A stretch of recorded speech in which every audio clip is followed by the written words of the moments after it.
Ultradyne is now supporting Ruger American Rifle in their Ultradyne UD chassis series. In this video, we're going to do a killer Ruger American build. Hey guys, Gavin here from UltimateReloader.com. Here on the channel, you've seen Ultradyne UD chassis featured, the UD3 specifically, the UD5, the UD7. We've covered Remington 700. I think we've had these in Bergaras, which are also Remington 700 footprint. We've covered Tikka T3X, and now we're going to show Ruger American. I'm really excited about this. Okay, so we're starting with this well-loved 243 Winchester rifle that I bought from my friend Eric Peterson. This thing has been shot, it's taken a bunch of game animals, and it's going to be a great platform for us to tear down to the action and do a build up on. Here's the theme. What I thought would be really cool to do, I had this carbon 6, this is a 6.5 barrel. I thought, how about a lightweight 6.5 Creedmoor Hunter? We've got the UD5 with the new Ruger American inlet on it. We've got the Ultradyne lightweight buttstock. I've got a spigot so I can get my bipod a little further out frontward, kind of a nice optimization with the UD5, short and compact, and then we can lengthen it as needed. I've got a Hogue overmolded rubber grip that's gonna work with the UD. We showed something like that, but in black on our UD3 build that we did with Shorty, the 308 Winchester 16-inch build. I've got an EGW Picatinny rail for the Ruger American, and for an optic, we're using the Element. This is the Titan 5-25 by 56. It's a little bit of overkill for a lightweight hunting rifle, but I wanted to start with this scope because I love the features and it's going to be great on the bench where we can see what it's going to do and for some long-range hunting. We could always swap that out for a lighter weight optic if we were going to really backpack this straight up the hill. Oh, and I should also mention, we have not tried the Mercury 7.62 brake from Ultradyne, so we're going to throw that on the muzzle as well. I've got a whole bunch of reamers and gauges for the Creedmoor family of cartridges, and I'm going to be using the reamer that I used on our insane 6.5 Creedmoor PRS rifle build that has been amazing. Dave Manson himself gave me his prescription, his reamer print for this reamer right here, and it has certainly treated us well, and I think it will this time as well. Okay, so what I'm gonna do next is I'm gonna tear down the Ruger American, I'm gonna get the barrel off, and I'm gonna publish with this article, the accompanying article to this story, a tenon print. It's funny, as a gunsmith, you find that some really popular rifle platforms are incredibly poorly documented for gunsmiths. We're gonna take care of that. So I'm gonna waste no time, get this rifle torn down.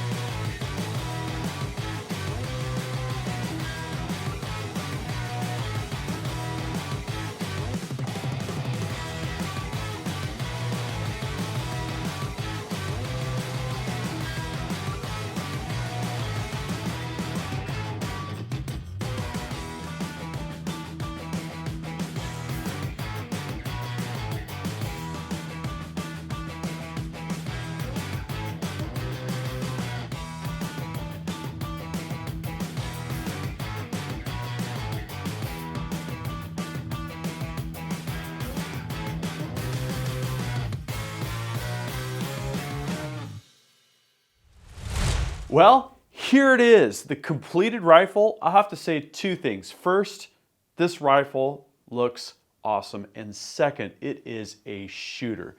This thing hammers. Impact! And we'll get to that in just a little bit. In terms of the rifle build process, I took my detailed measurements. I actually put together two tenon prints, and I'm going to publish these with the article. If you click on that first link in the video description, it'll take you right down there. Okay, so first we have a tenon print for a shouldered barrel install. And this is, the advantage of a shouldered barrel is it's a bit more secure in terms of the interface between the barrel and the receiver. And also you're going to get really repeatable and predictable headspace if you take the barrel off and put it back on. Each time you install a barrel with a barrel nut, the headspace will be just a little bit different than it was last time. Not a huge deal, but if you have the option to go shouldered, it is preferable.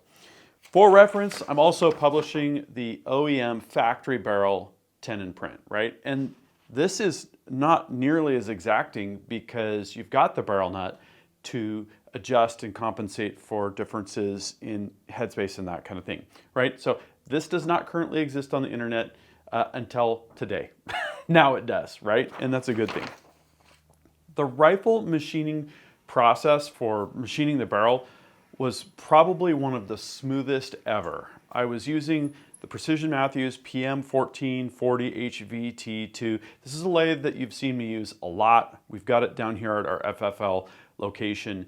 It works great. I love the variable speed, and the process was really seamless. We've got the carbon 6 barrel. We installed it in the lathe, indicated it to half thousandth on both ends, and then took a pre-drill pass and then went inside with the 10th indicator and got things indicated really tight, right? Then we can do the boring of the pre-drilled area, single point boring to true that up. Bore off the lands with a straight fluted reamer, and that's going to prevent the chambering reamer from bouncing around on the rifling as that more flexible tip of the reamer is further in the chamber area.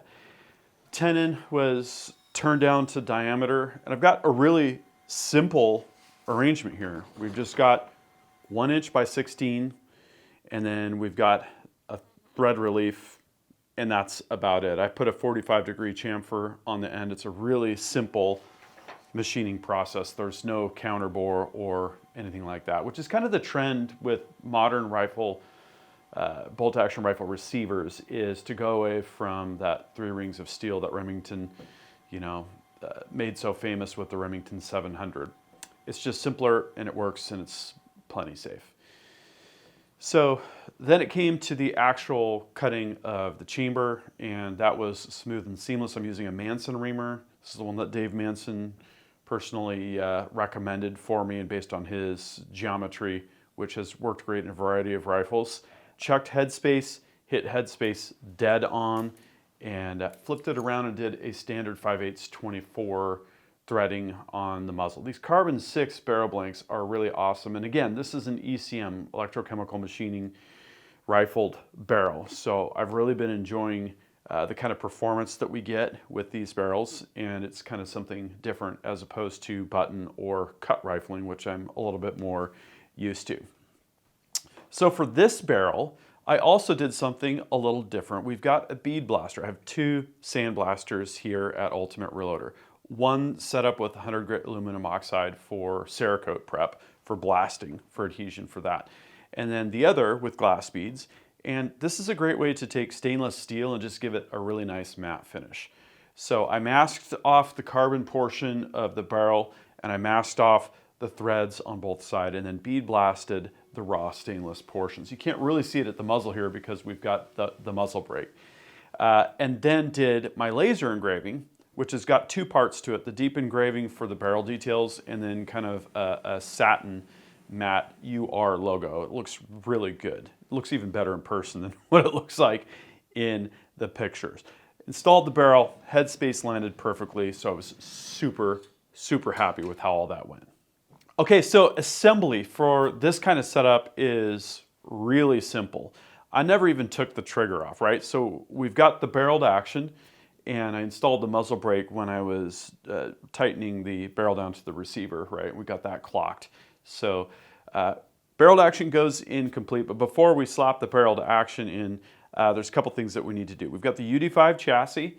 I installed the lightweight buttstock first, and that's an important note because this installs kind of like an AR-15 buttstock. There is a little tiny set screw down here, and that's going to keep it from rotating if the castle nut comes loose. And you want to do that before you put the grip on, because you're going to have a little Allen key going straight up where the grip is.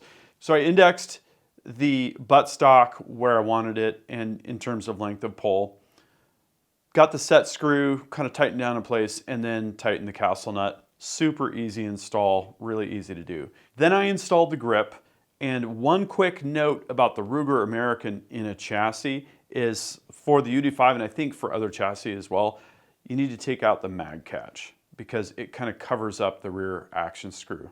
Instead of putting the action screw at the rear of the action, Ruger kind of put it more towards the middle. And so what's nice is Ultradyne designed this mag catch with an Allen screw on one side, so you can very easily just remove the pivot point, take the mag catch out, tighten down the barrel to action. Everything fit in perfectly. The chassis comes with the two bedding blocks.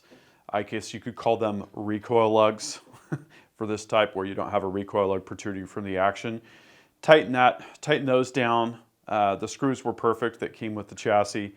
Put the mag catch back in, and then it was just a matter of installing the spigot. There's just two screws that come in from the bottom. I'll have to mention here, I'm using the Aero Products rock vise for all of this. Anytime you have Arca or Picatinny, this thing is amazing. It's such a simple looking fixture, but it does so much in the shop when it comes to installing triggers, you know, doing anything with a receiver where you've got Picatinny, just clamp it there, or a chassis with Arca, or a stock that has an Arca rail on it. This thing is so secure. Very easy to position in a variety of orientations as well. So that really made the installation process a lot more seamless. Then I used some Element lightweight rings to get the Titan 5 to 25 by 56 clamp down. At this point, we're ready to go to the range. Impact. So for this sight-in and break-in, I kind of did my normal new updated routine, and that's to get this thing on the bench rest. We have a bag rider that slips on that I custom made from Delrin in plastic. It's Arca compatible. Got the bolt out, looked down the bore. You kind of have to look along both above and below this cheek riser. Not a real big deal. I've got a pretty good sight picture. Got the rifle pointed exactly at the target, and then adjusted the turrets so that the reticle was centered on the 100-yard target. That got me this close. Here's our first shot, and then 2, 3, 4, and then 5, 6, 7. And this was Berger 140 grain factory ammunition. This is kind of one of our baseline ammo tests. And then I switched over to our 147 ELDM PRS hand loads, and then 2 more 3-shot groups. So all of these shots are 5/8 of an inch, but one is half MOA. It was like 0.540, something like that. So for rapid succession, shooting with a carbon barrel, really impressed. And it was just a really quick and seamless process getting on target.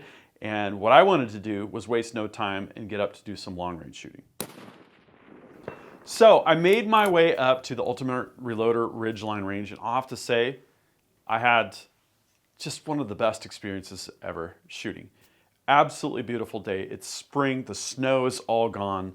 Just absolutely perfect conditions. I've got the 147 ELDM hand loads. I didn't even calculate specific dope for this rifle. I just used, I think it was Ruger Precision Rifle dope that we had for the same load, right? And that was equivalent enough in terms of velocity.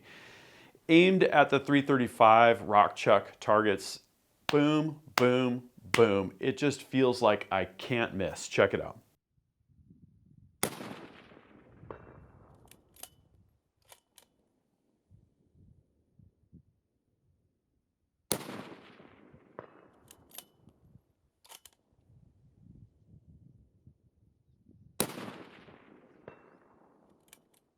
Okay, so obviously the 0 is good and the dope is good for 335. Next, let's move out to 660.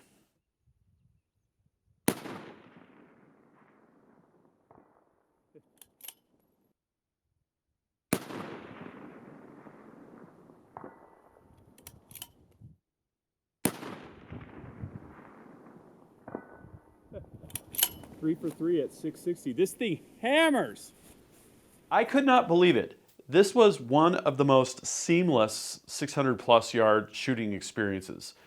I pulled the trigger 3 times. I center punched the target 3 times. I could see the target with absolute clarity. So far, I'm really loving this Element Titan 5-25 by 56. This just makes me really, really happy. And I was so confident, I thought, let's try for Harold the Rock Chuck at 1,390 yards.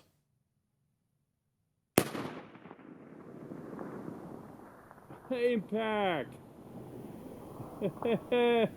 All right.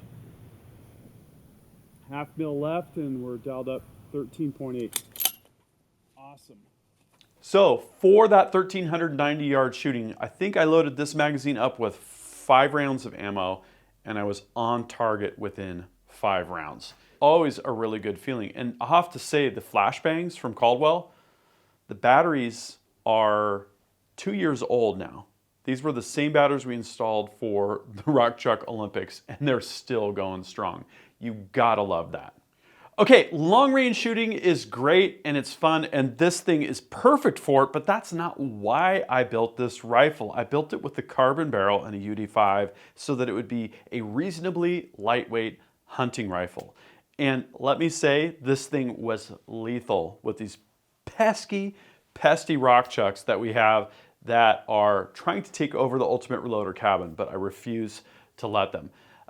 Here's a clip from shooting right from the window. I think I was eating lunch, saw a Rock Chuck, and I thought, I gotta take care of this, right? And boom, he's gone.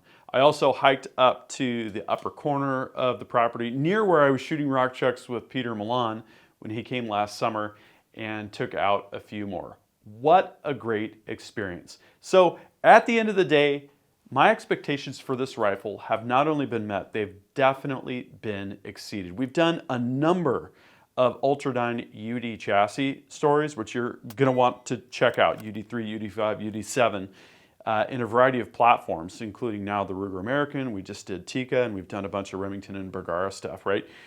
Sold on the platform, love the flexibility, the compatibility with AR style buttstocks and grips.